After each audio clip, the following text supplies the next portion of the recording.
Adom 106.3 FM so ne na yadwoda wo banka kropom a awia no aisu ansere kokoba yewde asenya bebo asenya mo na ye dide edamoto wo kropom ne dia cheye die na nsema yesa so ye ne nuanoma sepa 94.7 nkra kropom a ne bata mo ba kokrombre fa no first street a wo ba sa brosa tin JFM abrosam ne atwabo animu I love joy ahani ye wo asantemantem a wo ye nhya sa zensha 104.5 FM asante mayagia tumu wa muzu kutemse twetwe ya no amana be hwehwehwe tasty ongozo ene na wie ye de ebramo ne nsam no de adi mu akotire bi ene se na Supreme Court kwasete na wo bo panyine Johnson na se edu nkatia wo gusu agina da kam calculator na se su ebie wo Supreme Court bo betimu nsam ena nsu video ahodo press conference a NDC fo ye emre ye to abawie na abato komisa ababobo ho susu anso no ene bia kopie mu ho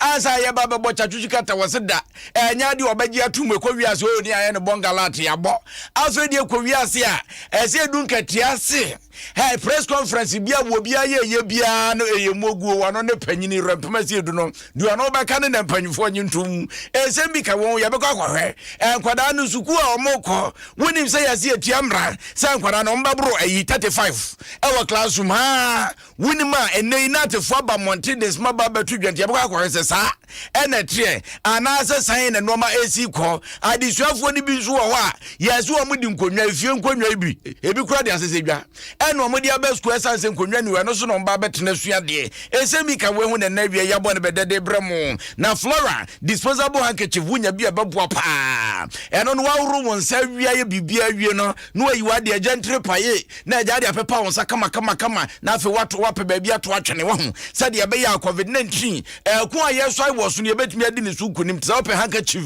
papa entitintitare wanim na disposable de Flora disposable handkerchief and the stamp about to say a pine Bryce Senior High School was a far band bribe benya daja tinyam so kwaso was yaka yasem kwada ni bidim konya se da enu omudi ko school ko Bryce Senior High School ko hwe en kran babe omotra sua de baby a omudidi bibia air condition kwa Bryce Senior High School so de onim se kan ne ke wo ba ne so we no betwa essence free so wo chance e tworo wasi so hwe free 2001 na ne 100% kwa na Bryce Senior High School addition for mutwa etuko Absa oko Zenith Bank anasa oko GCB Bank age forms na fele ma ba ne pesku pa former for administrator e was 0277 147 727 0277 147 727 Franco Trading Enterprise o dende Franco si sha no Facebook no anya wa etu oko likes na bro 100,000 e yo mo unya ko wonso dia wo mo page ne so tse dia ugina mobile phone shop ne pepepe mobile phone ahodo nyina da ubenya bi wo ho sanso ne ho akade nyina da ubenya bi wo ho printers papa ubenya bi wo ho laptops papa ubenya bi wo ho Franco TV any TV ahodo boga Frank wakrukra ko fafra ma ne aba ne bofo any da ho kra sound no so de jai saka Supreme Court se mutia wuti bibia nwan nya fe na ba paden da bi oboa Franco TV jai wo manfo agya tumu pa na Franco pay code no so de winim dada eya 189480 eti shamu na MTN app no download di kanene na no maye bisibisi basa oba no opkoto credit ya eno no e woni code o so bo star hwan se uwie momo ode kwa mo bi a star hwan o kwa akwaji momo star hwan wo bandre na akwa cheke star hwan ebe wi ase oboze afu ani so emu no maye bebre se fried rice mu no ma se dia na simple ya bono boa unya kwa Google Play Store na App Store na download the app na de opeso uye bia wo ho tunya mmia na ni asese fe edu na muhu be hu ane pam no aduru ba bia wo kwanwuma kwen na so yase na ma wiai obidum bie kwaku edu kumikase yi making kan ede ama wayo wo 5 ya ti na baba grode hye wo no na da rumet radio TV ya de browser ye wo ho Facebook ani YouTube na junction so pe fa adwen chato ni nya daje na fe yankin kan emfa mawo ya ba wuransem no ya ba wuransem aja ya so obofo ne de ne nam ho apaso na fina ba so ne die ena Ghana ha nipa mienu miensa hia na wotese wo mu di nsem bi ho bobo a na chese ni nyina ye Supreme Court nsese wo man mu court batan se na nso wo kwase tena wa panyimpo one the retro one some sort of and this amanyoko the greater Catamasonia Patria was so dear aya or quad the Ichinia or quad the Bresamu and Utu and the same with the boom 3 as you swore Wapani Johnson say Dunkatria General Mosquito and that's what I could pim Wadakam Wapani worship political suit to come where the autumns are kakim penifobia pa and what they are quite another camu Nani another any who are quite dance will code in another and say Mammy James Abato Commissar Mausu Sanswa whatever to Montenandis and Manukos one into moon in to much as Moon say Buka to be a yabum and it quattro can be more my son says someone eating yes you quattro nine now when you're tipping anyway binra now Penina could trump out one on him brand new for Wajinam Yamagana Penini and out of Danko Kufuad watching my PSC it now was one year cross examination hey a two bed another canim no abisa wasam no yano no abisa no yano na embrace bisane question of Penina could trump out as and this Yamanyoku Abatro Commissa Wadigan Penina now Danko Kufuado Eba Beches when Medoba was so near Ghana this year to Abadia man into Mompene Moseda Montiasa Mekodru Baby Crano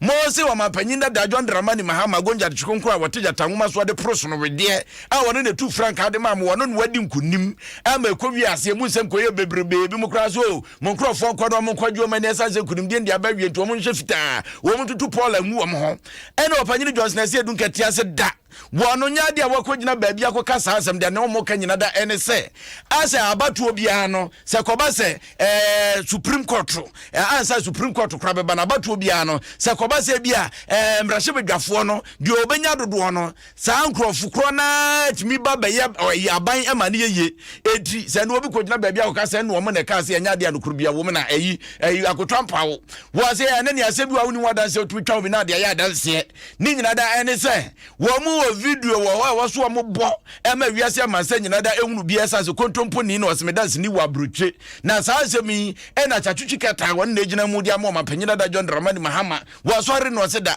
en was video no so obi kwahya dem no otwitwa de fofo so na eno no ye be de ehunu kra ebo mu ti sa video wedi anya de ye wo se pene so na etimi ebo na de enkotie se de no ma esikoye. My lord, I have watched the video of the copy of the video that was attached to the statement. And the recordings do relate to press conferences. Yes, where I spoke. Yes. And where you didn't speak, it's still related to press conferences on the 2020 presidential elections. Yes, my lord. Now, my lords, we may wish to have the recording played in open court because it is our view that the recordings, as your lordships will see, go to the credibility of the witness and the petitioner.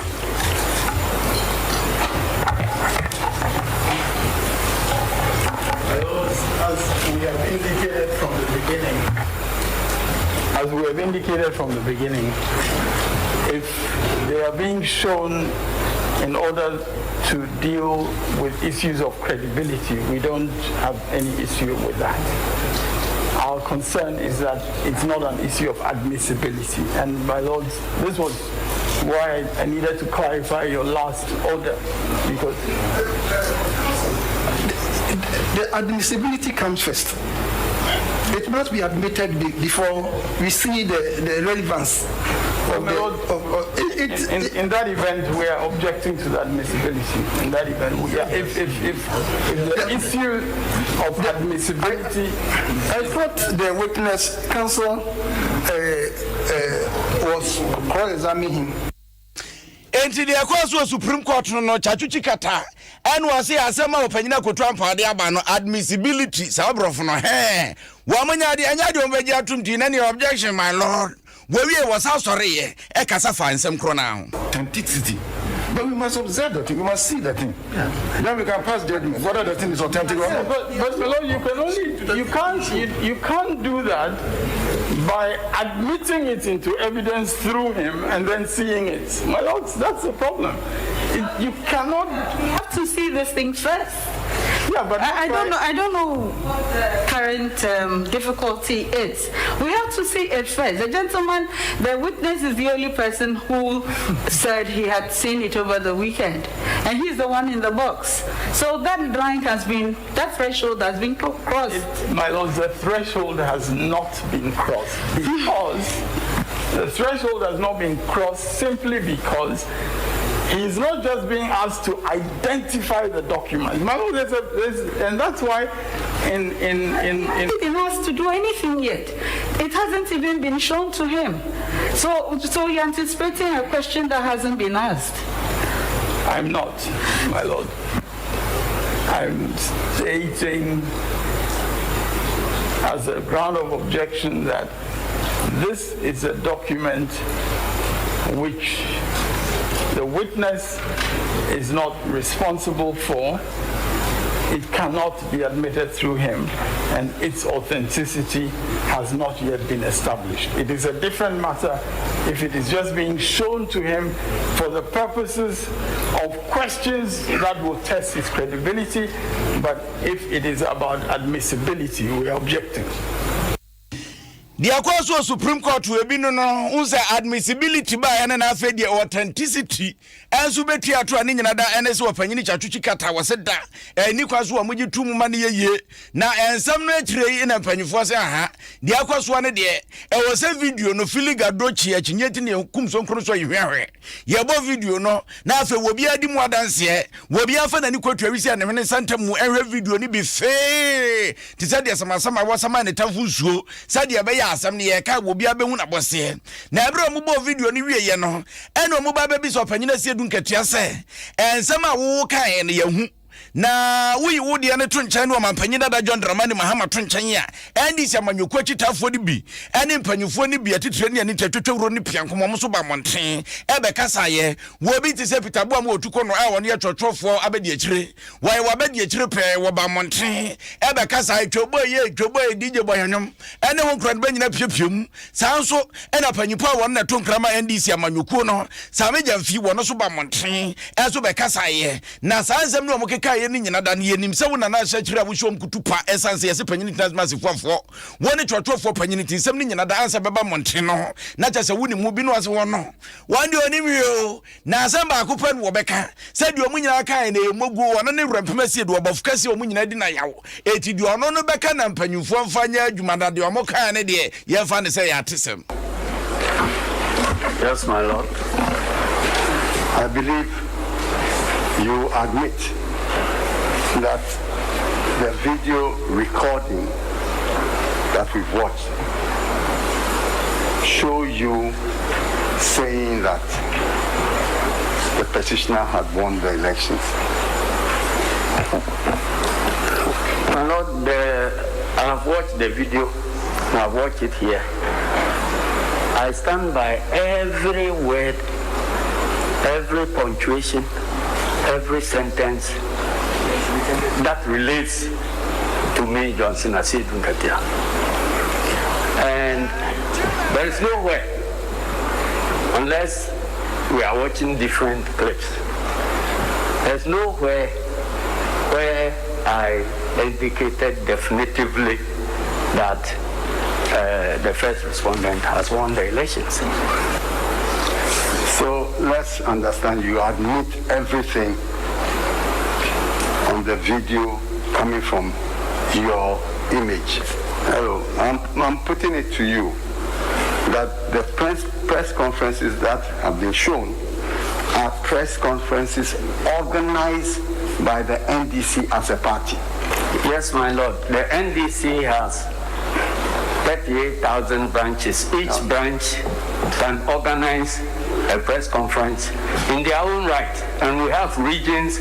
Each region can organize press conferences in their own right. And there are at national level, we have various departments. They can all organize press conferences in their own right. And the General Secretary does not have to be present at all such press conferences. Now, as the General Secretary, these press conferences were organized with your consent and knowledge. My Lord, I am the Chief Executive of the party.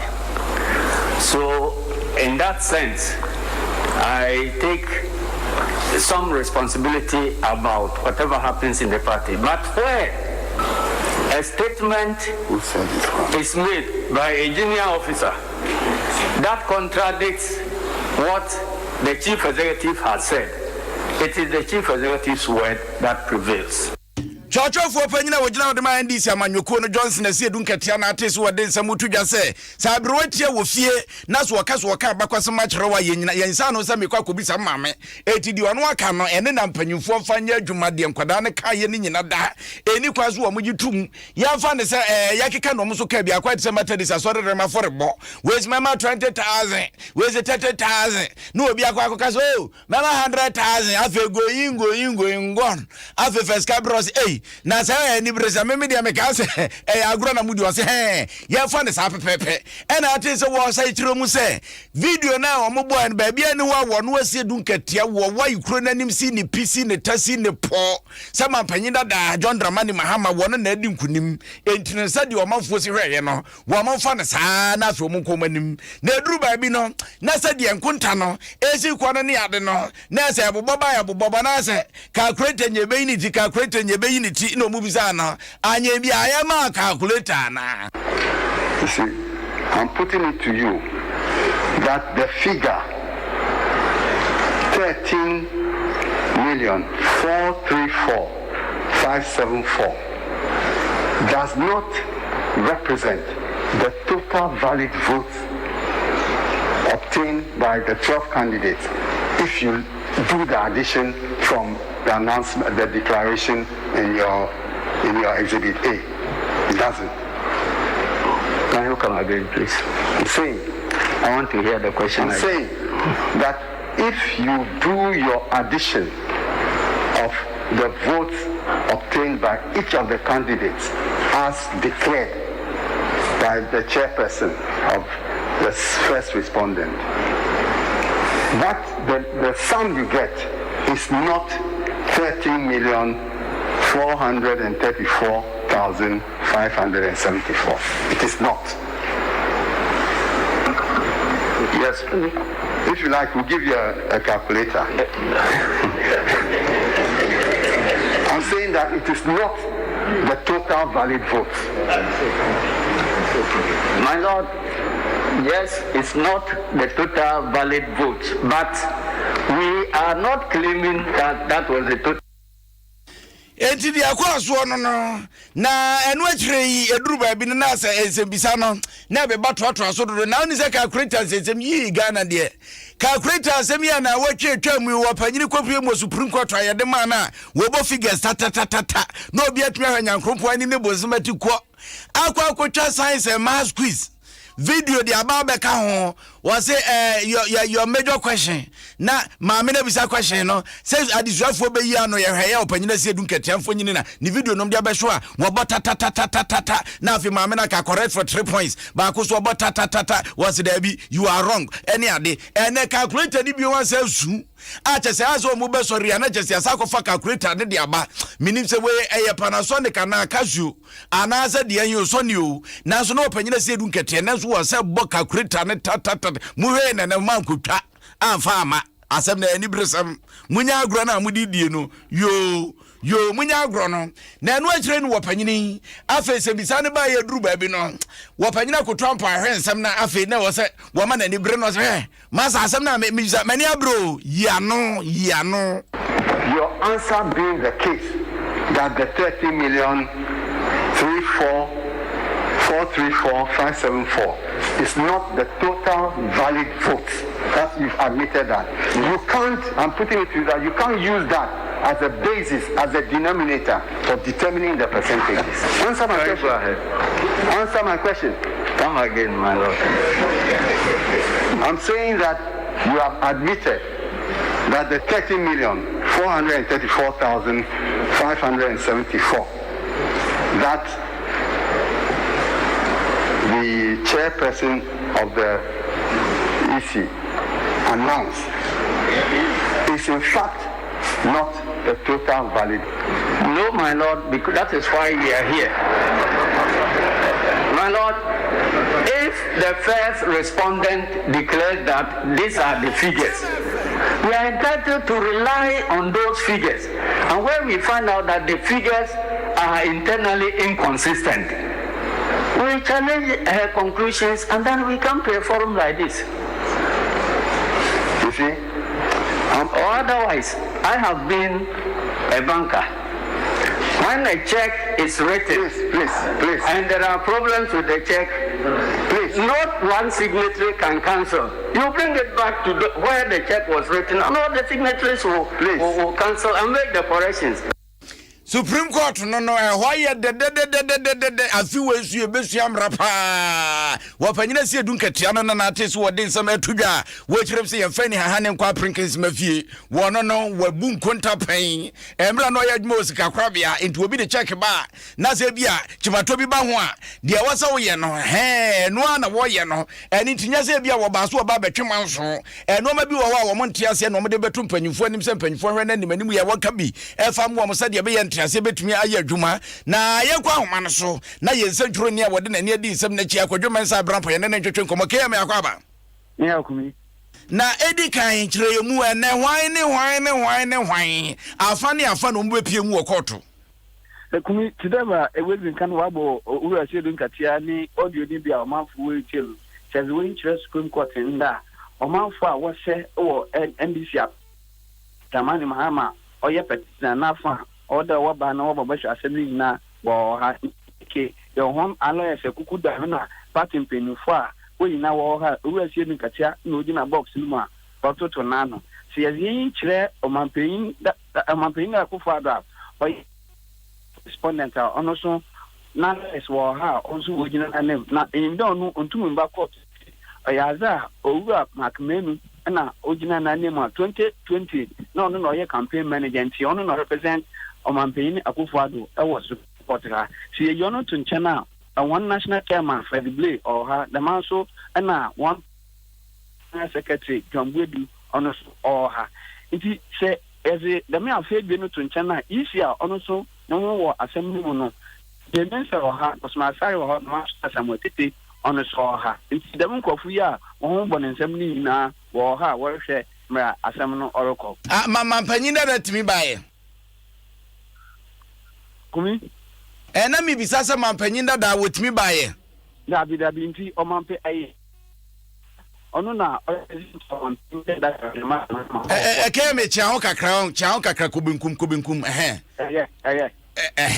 jina ho amentu nan stepe jina ho amayen na afa kire yemu embra ensam ne kokọ so na yehu sese wo masore so mo besa ba bi odie nti kumi te esha ansa na asam no besa ase no judges fu no ball Frank Davis a okan omanpen afọ no kokode wo hwe ensam bi a wo wie court proceedings a okeka e wo press conference na onyaza no hucha osanda embra na wozi yeduma da embra yimfu se e wo case wo court another bi a court na watna asam no zu na wo rizi na wanwie ya engina nchenchen nke kansam nti da menze azam na oye no oyaza otia mbra nti ohwe no miri na yeza ano asotwe bi a wo no obotum wazaman onamdo oma oka kire court fo the working of you to munti obeye tetama waka no nti onu dan chen no na owura shedu nkatia okọ adakaba na okọ adakaba no mu no kume amanfo beka ya fida no na amanpeyi na kofa no tampo de obo video bi a ose owura shedu nkatia ka de amanpeyi da John Dramani Mahama oba form government osande NDC fu wo majority when win majority seat nti ono video no ko ba asam de wombo mama nti na anope be ono na ya de shafe nti wo de shafe no na keme video no kra de ya boni ni sisi anene otuko no ene obai otuko no de mi hunu wo ha say yi de sami jamfi de ene a obeba sami jamfi wo ha mini nene so o mate say yesi de o moka ni nyina na ye moguo ni ade huru ye mpena dwaye esanse o mo de no mo hye da ni lokuza kumi se ehwe asam na waza ba court na video ni na wokeka wo mu na on the video ni mu na etede wasi de wo wezi nkonim na asam na wo court na de anyaza waka de wezi nkonim nti ye ntum ngina no de nka de bia wa gbo no egwana de wo mgbongu Sanda some was up and what's there? Actually, declaration now, if you year the 9th December, now not there. Obiara is in 50% plus one. Na your friend is saying, Samre or Masori, Wamo Quaquajo, Mahome, and Nazo, maybe cry. When you presiding judge, Justice in your work there, Wapada working can proceed for 20 minutes. When you should say, Wababa, no, but national cross examination now, wasn't my Uru Lucatiano, Wotum, Achiado. Sabambo Jinamudia. Oh, Bambo, the Okumis, Bambo, or Hapa, to be obey Adibiano or Doshana, or a pepper or no conversation there. If we a court name more na Bambo for her, ever court inside and so there, a Bambo for her, and Babu lying pumping. Now, on COVID-19, now, what consultancy, and I'm not to put to consumer ever when Abraham Fayana was in your phone, see, I'm Premier Bessaban Chain, Neja, Woman, the idea cost to be unwabon the Tofana, the tree and me, and Century, Quadomansa, Brampa, Kayam, and idea cost what wants some tree and the Yakuan man. Yakuan near Quans and Fufrum, and some Fufrum as a fellow Ghanaians, and rather Ganama Panini and another Uncle Kufuad will begin a symphony apostle and a Ghana, the Shepherd Comono. No mouth will be answer more mocha, who can say, hey, where am I Panini said in the Nesia Brennan and the lockdown, a bit super.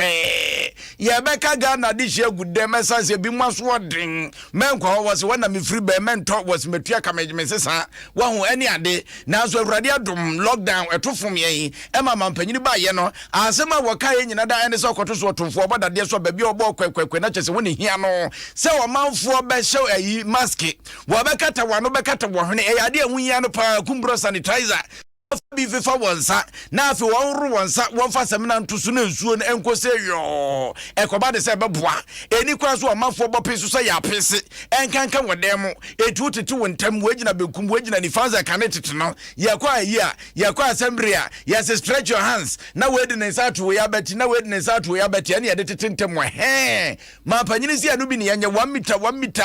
It is a Cobazo coronavirus crying out and say, what Nafu Frafu be Pimo Potamabos and from Abon say. Na cha se na de ne sena Ghana de hye tumi ande ho ade ba ko so mampanyini ka ye ene se suku a ya bie no enya de ye ba betuma sanse na bi sei na se ko ba se bia emiamia hodo ye se atutum ni ade de na ne wan hwe school ne betum krokra da ba pro ne de betum ekwa wi ase mampanyina asema wakai nyina da ene se woni mamambra bon sa mamre wonim de won se de empanyifo o de da school awodo anano no wan hwe hu ne se social distance and physical distance ya tutu ye ntam no ebetuma ye adwuma ama disuafo no won ko bompe so me no so ko fa asem foforo mfama na no nam so ma schoolfo ni bi wo a o mayo madwene so ma fo mo adwene ukopie mu akaneam junior high school enu wa krachi ntwumuru no wo ti regiment no mu na ukopie mu ho a ya se adisuafo no se de be betumi atete o mo ntamtina ni nkonwa no we na ne maame akonwa wode no aduane wo fie a no amaso no de aso na kwadwe na ade kwan was me de kwa kusua de ebi mu kra de asese dwa e na chese o mo de ko ya na ne wode hye ba wo usudwobu wone na de na ne adi nsema che wode atodwa ye kire mu se na ne adisuafo be hye o mo no se nkonwa no so wo mo ani na obeka ya na sentam ya de batu manim se mampanyini beka so yentetintam no obeka no nkura ni bi wo a akonwa ba ko na nkura be se nan ina tiso wetu konkon ho wetia ena ne tofam we ho we de ne tofa na asifom a chese ni nyina da ene se wonya ba bi internet na agya wo da no da e wo so o mo makwan na mo nuanom hyehye o mo nchen saa ene na panyini se da bi ehunu ni mprenu eso coronavirus ba ye de aye wiase afa nan ne de aye wo mangana ade hye ya hwere wo mo nya agro ene ti awrade adu na panyini se yenko school dia na ne na wo se afa akonwa se nyina da eso se de be yankwana no ye betumi atete wontem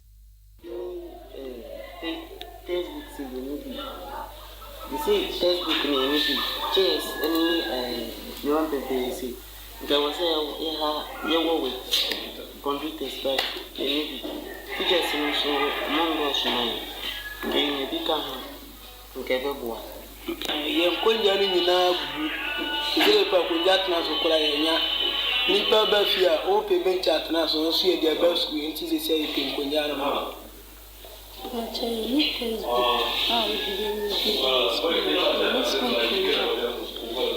also on the school.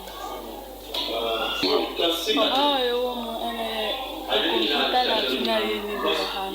Until your master naturally or explanation of blackboard, you need computer labs.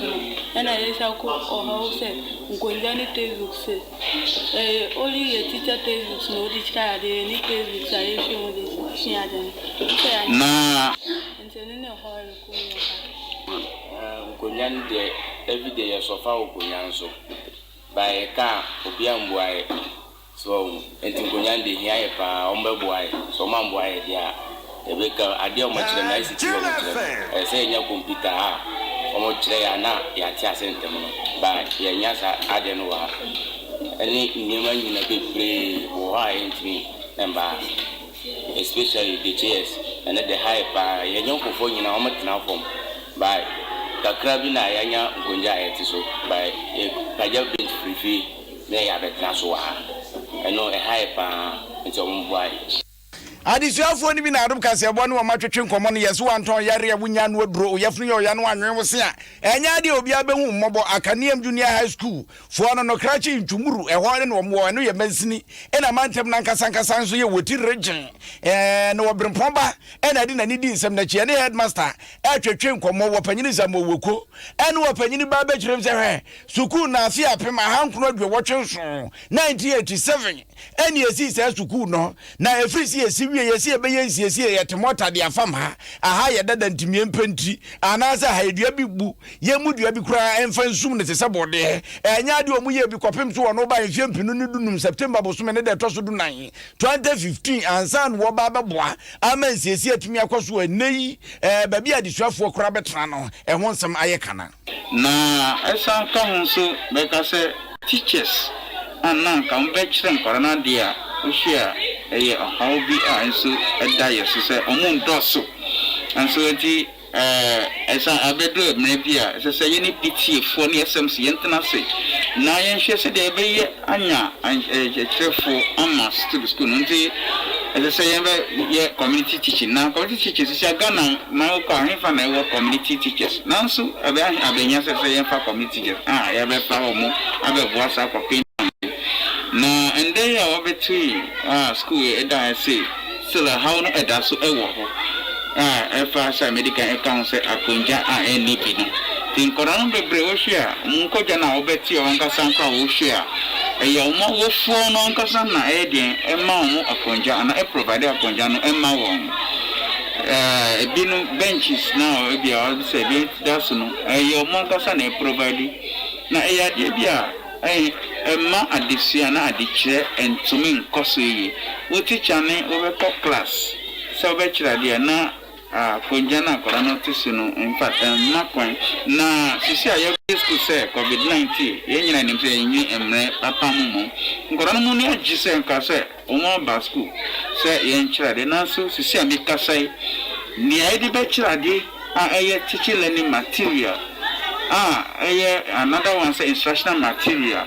say textbooks now say the teacher near or brofo no comprehension so comprehension and in the headmaster in artist who did some tuja said no man would wear so the children crana dear na yakaso A for apple say after me no maka A for apple B for banana the B for banana we are no maka a lion has a tail it has a big head and a very small waist First go into the box no why because I'm too big sa no mani no muni bi o wo muni bi na de atu ma dankra ya mu kra eya ba bi a achechefo betena kra na se bi a nso we bi kra na wo mama ke staff common room muni bi nto beba na wo konkon ho gigina mantwe saa se na me sre aban se dia suko som ehia se yenkoda dachi ehia yana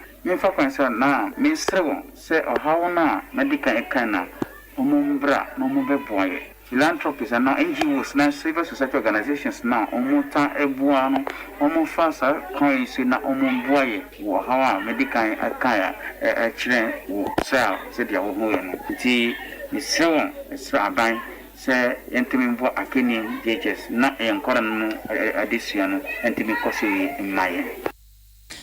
Opanyina yekoti ni ye school ayeka ho asem akwada ne abrofo sempa Akaniam Junior High School e wo krachi ntwumuru mense no emu woti region ena atese wode nsem atudwa wani wabrempom badwobu ena twetwe komosam wawuku na yeguso wa nwomasuo mu nsemu na meka wo se ha ya Adom 106.3 FM ne anu asempa 94.7 na isha 104.5 eja wabane onkonkro Kasiebo tasty ongozo yeguso ayekenka de mama nche yabekoma adwenkyere ne so nanso yentu aso wa nwomasuo mu yetu aso wa nwomasuo mu Ghana National Association of Teachers ayetwa ne tuaka ne nate enenate for ba montre de small baba tudwa eno ya chechefo nkabomu ku ewo mayimu ne batan ena panyipo na hwetwotwo mo nsam so Thomas Musa woni Adom Kasiebo atwetwe nkomo no sre etiamra se suku ni wa baba so wa baba sua de na afi bewiase ya bake komanfo afofo so wo se koba ne saade na chese wafo buo ni di amampanyufo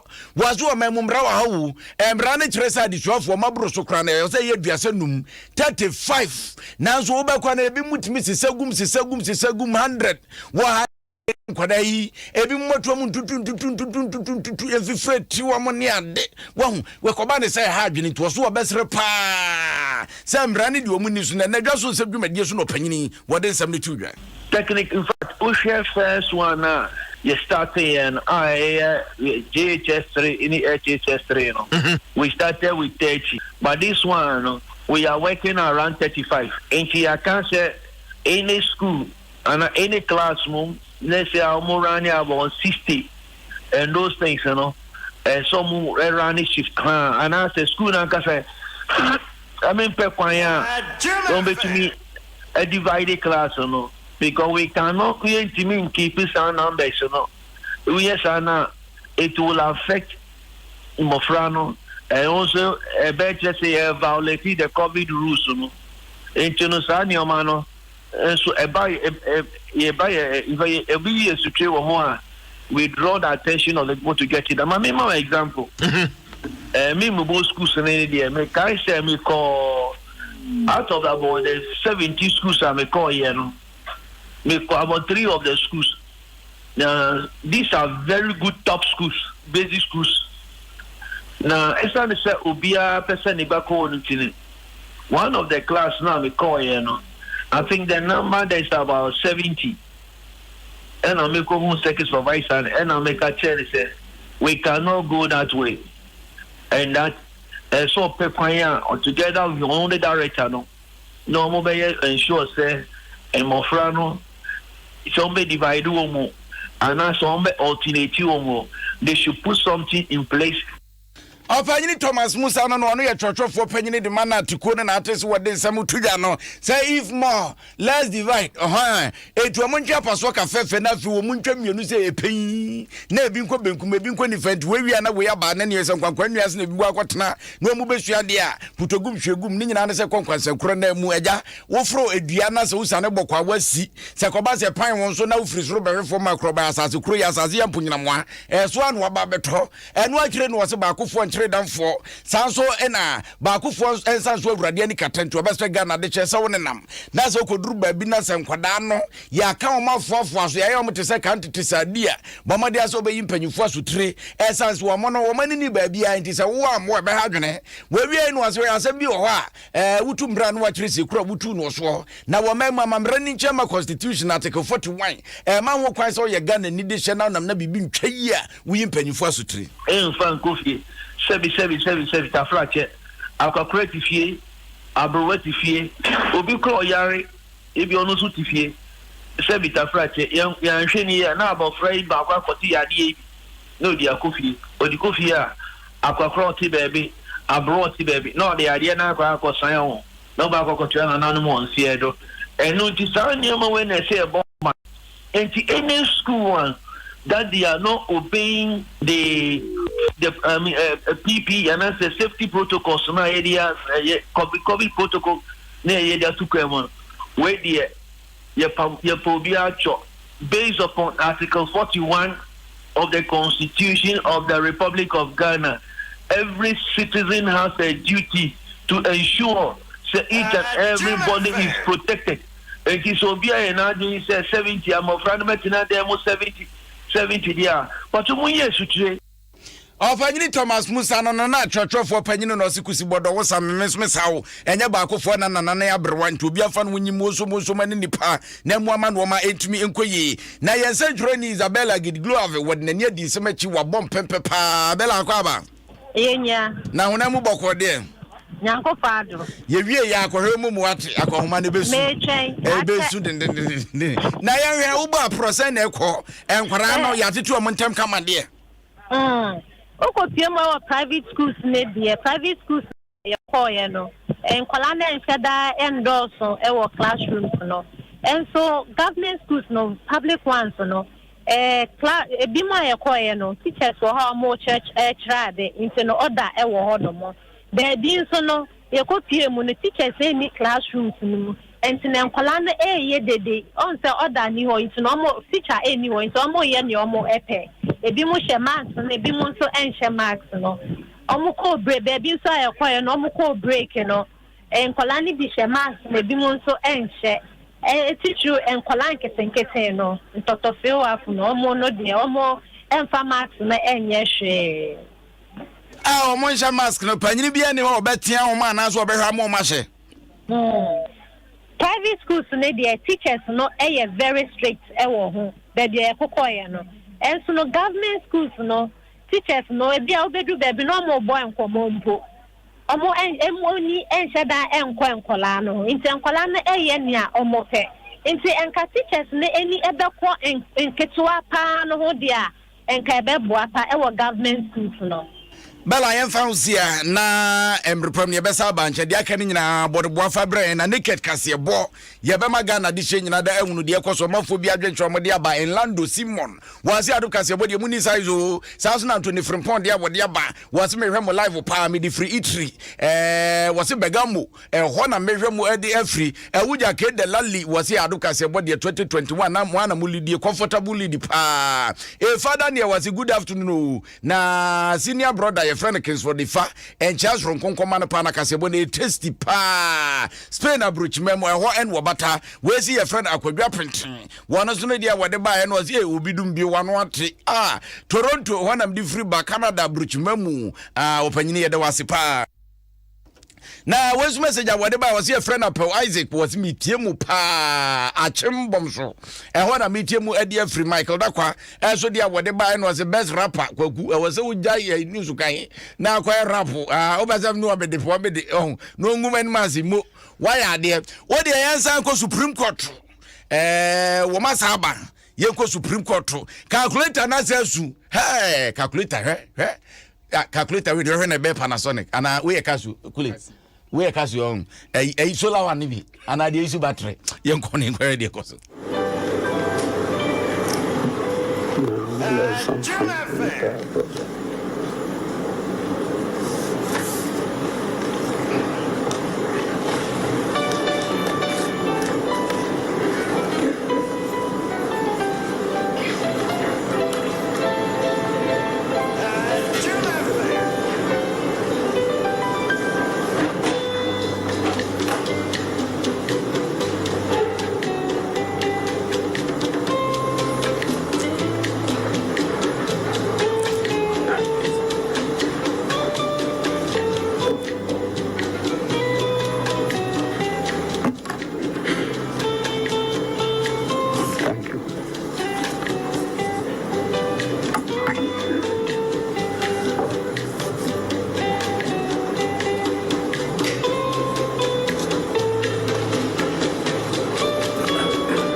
get 47.867.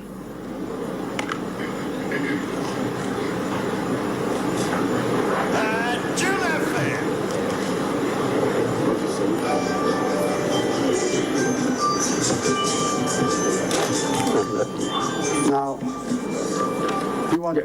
Just a moment, let me do another calculation.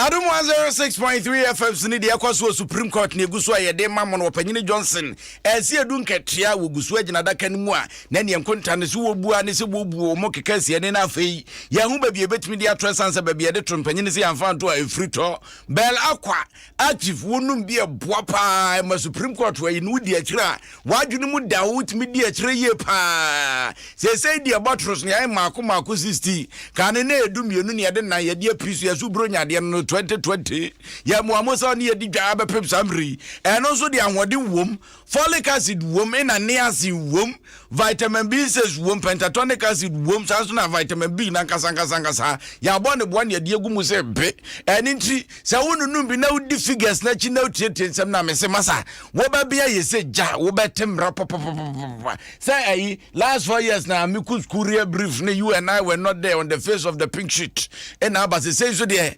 calculator ne dia him ama was say say Dani 2012 2012 they say calculator ne dia him ama was say obebo fine s and pi r square tan theta cos sin logarithm simultaneous equation na mo de monya sa na ebeso mumu what ebeso mumu enyuma kwa Kasiebo ma fa ho ka ayeguso ede mamo eye flora disposable handkerchief nya bia boa pa Bryson high school for ban ko ne entete nyamsom kwaso Franco Trading Enterprise papa bi boga Frank was brai wo ba wo atu de okuta bia benya ho aka de mobile phone ho aka de nyina wo benya bi wo printers wo laptop wo ho na Franco TV papa bi brana bejo de ko www.francotrading.com and francophones.com no appreciate what na ba bia wo bia ne de abro ya MTN tokro bia ma wo wrebia no be chia bo mo ntese de wo se app no wo de aba etwa bibia tia mo saka bia timi bo pa ti bo made aso be ko Play Store App Store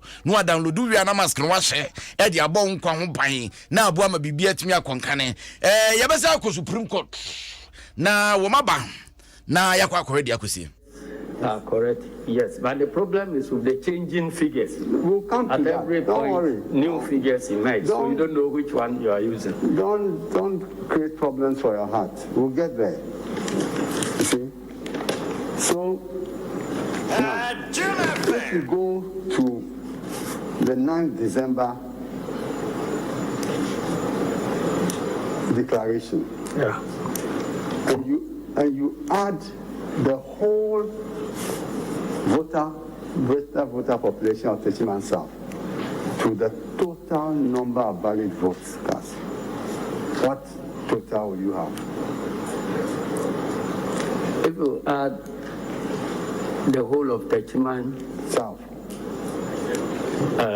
voter population, yes, to the declared total number of valid votes cast as per the Electoral Commission declaration, yes, you will get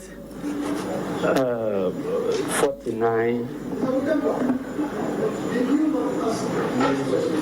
I've already asked that question. Okay. You get 49%. Now, let's proceed to your summary sheet, the exhibit E.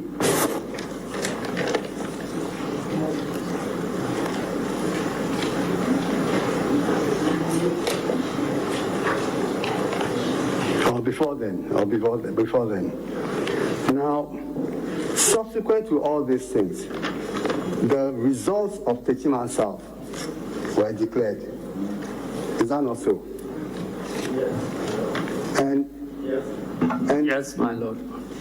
And the total number of valid votes cast for Teshima South was known. Yes, my lord.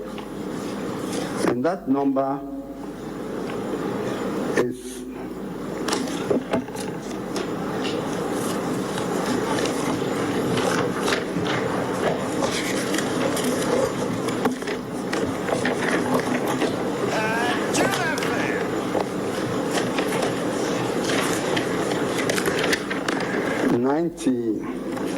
99,436. Not so. You can check it from your exhibit, which you have attached. Your exhibit.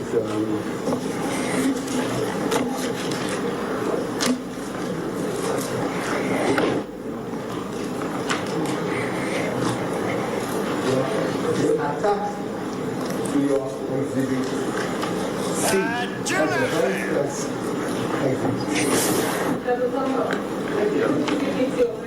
Sorry. It's attached to your exhibit C, the first presidential election results summary sheet of the constituency of Teshima South. Okay.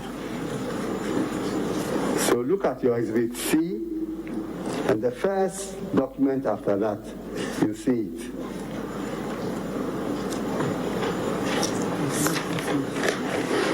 Yeah.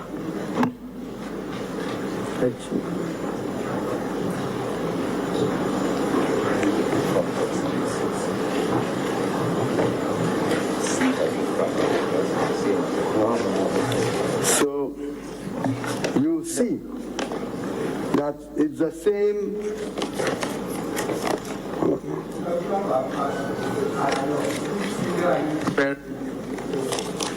I'm talking about the total number of valid votes cast. And it is 97,227? No, my lord, if you do the actual calculation, you get 99,000 votes. No, yes.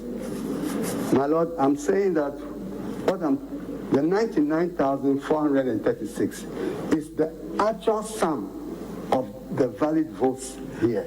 So you are saying that the figures on the exhibit are wrong? The totals of the figures are wrong, but the specific figures that each candidate obtained is correct. If you do the total, you find out that the total valid votes is... Then you have to go through that exercise before you are doing what you are doing. Very well. Now, can you... You can't use the ECC to confront him.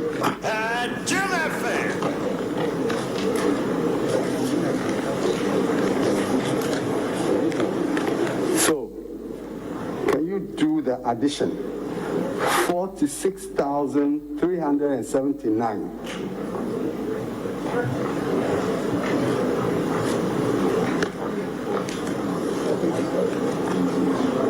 Document are we referring to? Exhibit C. Yes. I don't see the pink sheet for Teshima South. Okay.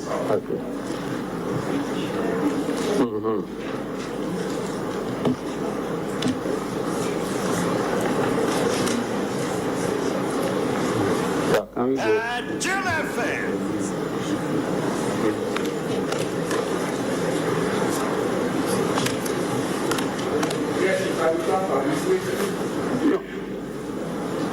Well, the next one is 52,034. The first one. For the petitioner. Yeah. And then for Christian. Sorry, the first one. We start from the beginning of the figures. Yes. For the second respondent. Yeah. he obtained 46,379.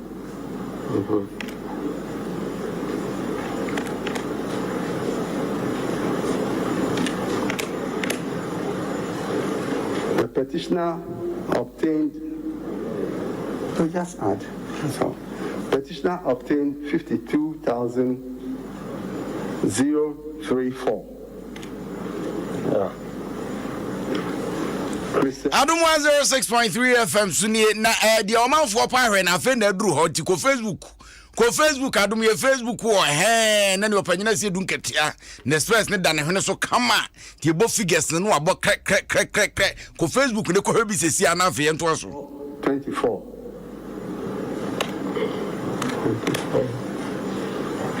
Henry Herbert Lati 16.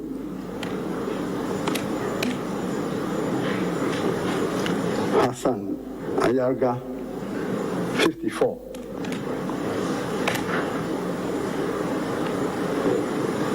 Kofi Percival Apalu 24.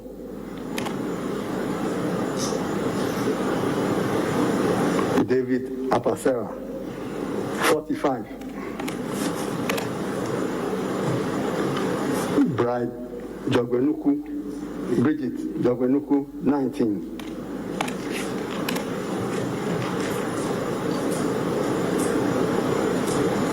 Nana Kunedu Ajiman Rollins 29.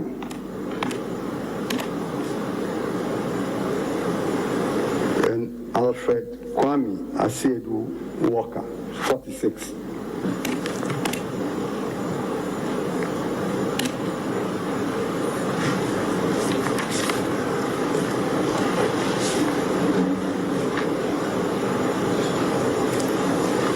My Lord, the total is 99,436. Correct. So if you add the 46,379. My Lord, on the face of the pink sheet, the valid votes cast was 97,227. So does that make the actual valid vote you just got wrong? No. Does it make it wrong? I thought that we're dealing with figures no, we are dealing that have been signed to by agents. If we are correcting the figures, then that is the invitation we give for all of us to sit down and correct the figures. No. But if you see, we are currently in court, so it is for the court looking at the figures to make a determination of the correct figure. And I'm saying that when you do the addition of the actual figures obtained, you get 99,436. Do you dispute that? I don't dispute that. Fine, so let's go on. I don't dispute that. Now, but the total indicated is different. Can you ensure you don't speak at the same time as counsel? Yes, my lady. Also, when he's giving an explanation, he should be allowed to complete the explanation. When the explanation has nothing to do with the matter.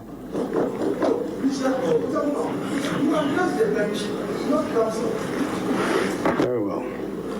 Now, so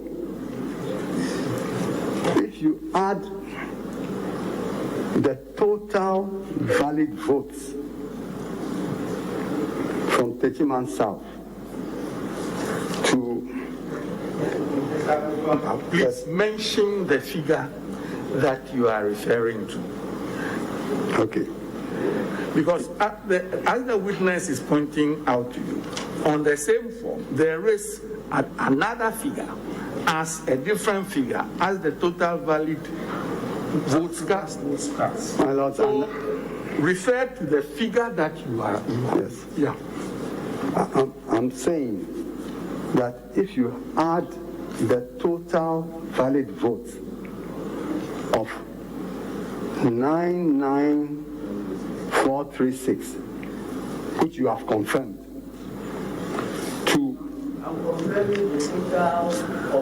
will you allow me to ask my question?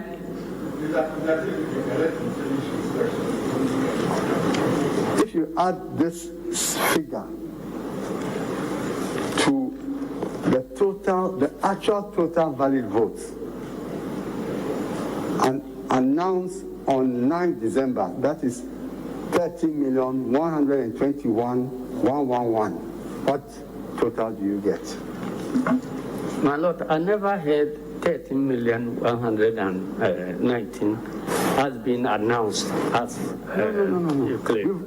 You see, Mr. Nketia, we have gone through the calculation of the actual figures with you, and we arrived at 30,121,111.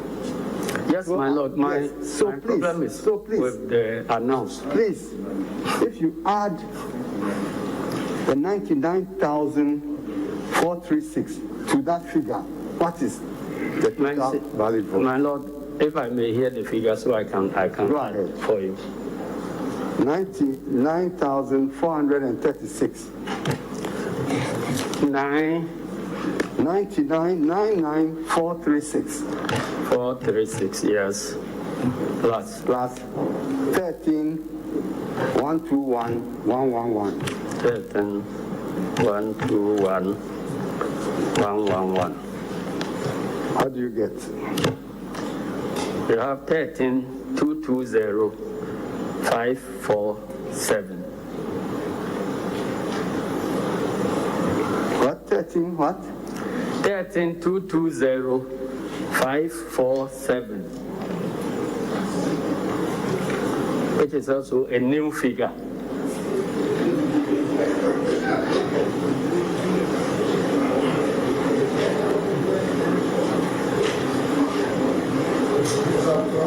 Yes, my Lord.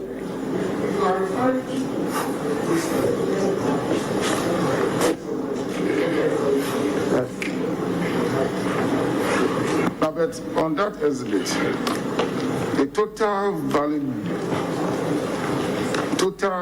valid ballots is 97,227. And then the total votes cast is 99,437. So which one are you?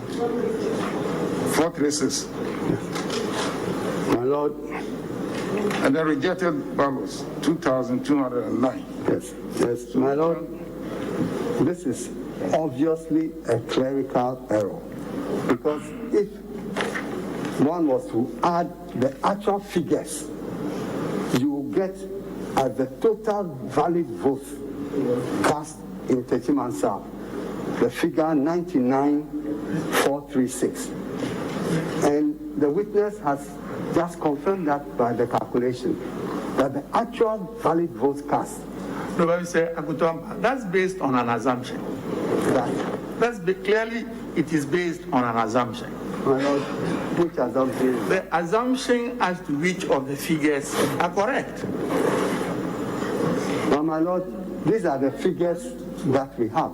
There are no other figures that they have demonstrated. These are official figures. Yes. But, my Lord, I'm responding to Your Lordship's question, that these are the official figures. And when you add the votes obtained by each candidate in Techiman South, my Lords, you get a figure of 99,436. So what is down below is clerical errors in doing simple arithmetic. So if you can remind us, what's the question? If you can remind us, if you can remind the witness. The question is, if you add the 99,436 to the 13,121,111, what is the total?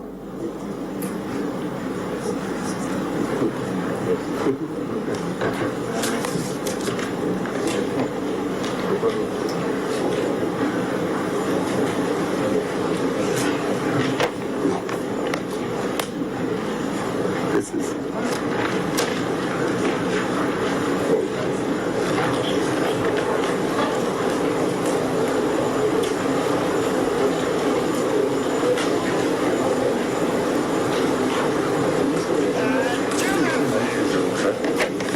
let him do it, please.